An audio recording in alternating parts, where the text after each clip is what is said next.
Bonjour, oui j'ai des lunettes, non ce n'est pas le sujet. Alors si tu es très jeune, ne regarde pas cette vidéo. Mais avant de quitter cette vidéo, comme tu es jeune et naïf, je vais te manipuler et te demander de mettre un petit pouce en l'air car après tout, c'est comme ça que les autres font. Plus sérieusement, je risque de briser tes rêves si tu es jeune et Noël est une fête à vivre jeune justement. Donc retourne faire ta liste et dégage de cette vidéo. Bon, je vais pas faire le discours du c'est une fête commerciale. Déjà, on l'a entendu des milliards de fois, mais en 2016, tu passerais plus pour un mec qui cherche à montrer sa différence parce que t'es trop un gars hardcore pour la société dans laquelle tu vis. T'as trop des idées différentes des autres. Ouais, mais Noël, c'est cool parce qu'on mange bien dinde, foie gras, magret de canard, huîtres, saumon, apéritif dînatoire et ses verrines, toast, pommes au four, pommes de terre, flan, du chocolat, beaucoup de chocolat, des bûches, d'autres bûches, plein de bûches. J'en ai mal au ventre rien que d'y penser, la crise de foie. Ton daron qui se plaint d'avoir trop mangé. Ta mère qui gueule parce qu'elle a pris 2 kilos, ton petit frère qui dit noyeux Joël parce qu'il pense que c'est marrant, ta soeur la gothique là qui a choisi d'être végane, du coup elle a rien bouffé, du coup elle fait la gueule, tes oncles bourrés qui gueulent parce qu'on parle plus fort que les enfants de la télé là, et tes grands-parents là qui sont endormis à moitié dans leur marron. Super hein. Ah ouais, à Noël franchement. Wouh. Noël tu manges pas bien, tu manges trop, tu manges mal, des fois même tu manges 2 fois, donc non, je suis pas d'accord. Ouais, mais Noël c'est cool, au moins t'as des cadeaux. Alors quand t'es petit, c'est cool. Quand tu t'appelles Jean et que tu viens du 16e, oui, c'est sûrement cool aussi pour toi. Mais parlons au nom de la majorité. Quand tu grandis, c'est de la merde. Ah, ça n'a plus rien à voir. Alors déjà, ta phobie du moment, c'est ta mémoire. C'est-à-dire qu'il faut acheter des cadeaux pour tout le monde. Et toi, t'as peur. T'as peur d'oublier, et puis surtout, putain, ça coûte cher si ta famille, elle est nombreuse. Bien sûr, si tu oublies quelqu'un, le point positif, c'est ton instinct mafieux avec tes frères et sœurs. Je m'explique. J'ai pas eu le temps d'aller acheter un cadeau. On peut dire que c'est un cadeau commun. Et là, si t'es dans la bonne position, tu peux faire du chantage, mais ce que tu veux. Ensuite, faire les boutiques à Noël, c'est infernal. Alors déjà, il y a trop de monde. Ensuite, tu sais jamais quoi acheter. Parfum, bijoux, chocolat, Wonderbox, carte cadeau. Alors si t'as déjà acheté un de ces cadeaux, tu fais partie de la team Noël, c'est chiant, mais par politesse, je joue le jeu. Ou bien alors, on t'a offert un de ces trucs. Alors soit la personne qui te l'a offert fait partie de la team, soit en fait, remets-toi en question. T'as peut-être tellement des goûts de merde qu'on sait pas quoi te prendre, donc du coup on t'achète des chocolats. Ouais mais toi aussi t'as des cadeaux hein, arrête de te plaindre. Ok, certes. Seulement, pourquoi c'est toujours des trucs que j'ai pas demandé? J'en voulais pas. Même quand j'avais 8 ans que je faisais ma liste au Père Noël avec les magazines, je demandais un dinosaure précis, et c'était pas du tout celui-là que j'avais. C'était un autre. De toute façon, les cadeaux que tu reçois, t'oseras pas leur dire que c'est nul. Si c'est nul, t'oseras pas leur dire. Parce que déjà, en général, c'est de la famille, tu vois, qui t'offre ces trucs-là, que tu vois une fois tous les ans.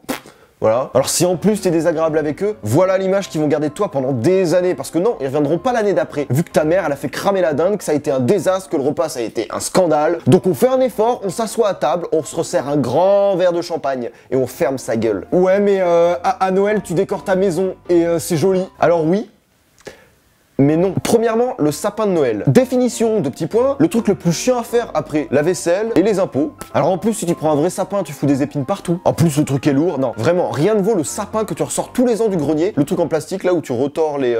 si vous connaissez ça, bref, c'est des sapins en plastique, quoi. Et à ce moment-là, l'astuce des parents, c'est de créer un jeu autour de la décoration du sapin. Et le subterfuge est là. Comme ça, les enfants, c'est eux qui font le sapin, puisqu'ils adorent jouer, les enfants. Et c'est pas toi qui le fais. Et alors, pourquoi les parents, à ton avis, feraient ça?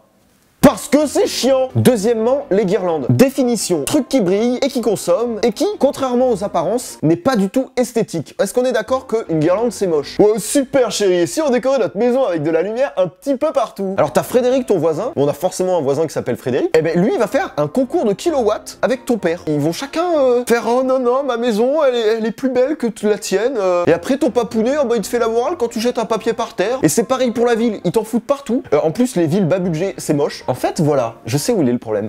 Le problème, c'est que il y a l'intention, mais pas le résultat. Mais bon, après ça, c'est les maires, tout ça, qui font ce qu'ils veulent de leur ville. Et les politiques, eux aussi, c'est pas des lumières. On s'arrête 2 secondes sur le jeu de mots. Et après, ils te font des discours sur l'environnement. Ouais, mais c'est un truc en famille. Et la famille, c'est ce qu'il y a de plus important. Alors ça, c'est vrai, j'avoue. Mais, alors il y a un tout petit mais, vraiment, un mais, ça dépend de ta définition de la famille. Parce que la famille dont t'as des nouvelles que pour Noël, hein, et elle est là aussi l'hypocrisie de Noël, parce que je fais pareil, je donne pas non plus de nouvelles. Alors au repas de Noël, tu découvres des cousins, des oncles, des gens, tu les dévisages, t'attends qu'ils te regardent pour pouvoir engager la conversation parce que t'as complètement oublié leur prénom.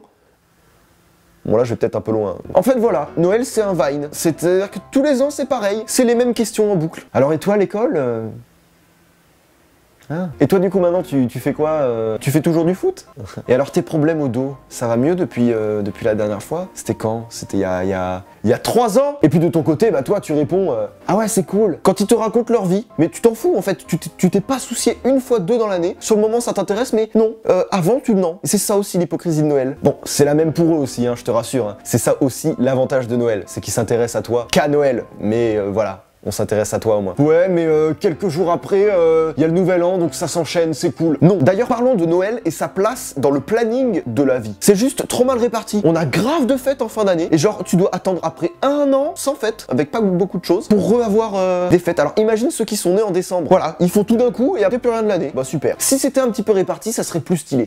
Je prends un ton sérieux et je m'explique où je veux en venir. On a 11 jours fériés en France, voilà, pour des raisons religieuses ou civiles. Ce que je propose, c'est qu'à partir de 2017, toutes les fêtes soient revues. Alors déjà, les fêtes qu'on a l'été, ça dégage, on s'en fout. Hein, 14 juillet, Assomption, tout ça, ça peut nous ramener à une fête par mois. De janvier à juin, à part le 1er mai et Pâques, on n'a rien. En fin d'année, t'as Noël, t'as la Toussaint, t'as le 11 novembre, t'as le jour de l'an. Alors j'ai fait un calcul très rapidement, si on réorganisait tout ça, ça fait une fête toutes les 3 semaines. Voilà, là ça serait réglo. Ouais, mais à Noël, il neige. Non, non, il fait juste froid. Tu te mouches, tu fais la gueule, t'éternues, t'es enrhumé. Alors dans mon vécu, c'est tellement rare, je crois que j'ai jamais eu un Noël avec de la neige. Vraiment, c'est un mythe. C'est un mythe des grands-parents. Je vais mettre ma mauvaise foi de côté, mais Noël reste une fête avec une ambiance, un truc convivial, familial, qui est hyper important au final. Je contredis tout ce que je viens de dire dans la vidéo là, je suis pas forcément d'accord. Je suis pas obligé de jouer ce que je pense. Voilà. Donc non, je trouve que c'est important. Noël c'est cool, profitez vraiment des fêtes comme ça. Tout ça pour vous souhaiter un joyeux Noël et de kiffer putain que plus vous grandirez et plus les moments seront rares et que c'est trop cool et putain vive la vie et franchement on s'aime, je fais des morales, t'as vu, juste profitez. Et si je devais conclure cette vidéo en une phrase cool, sachez qu'on peut faire des farces sur Noël sans forcément les mettre dans une dinde.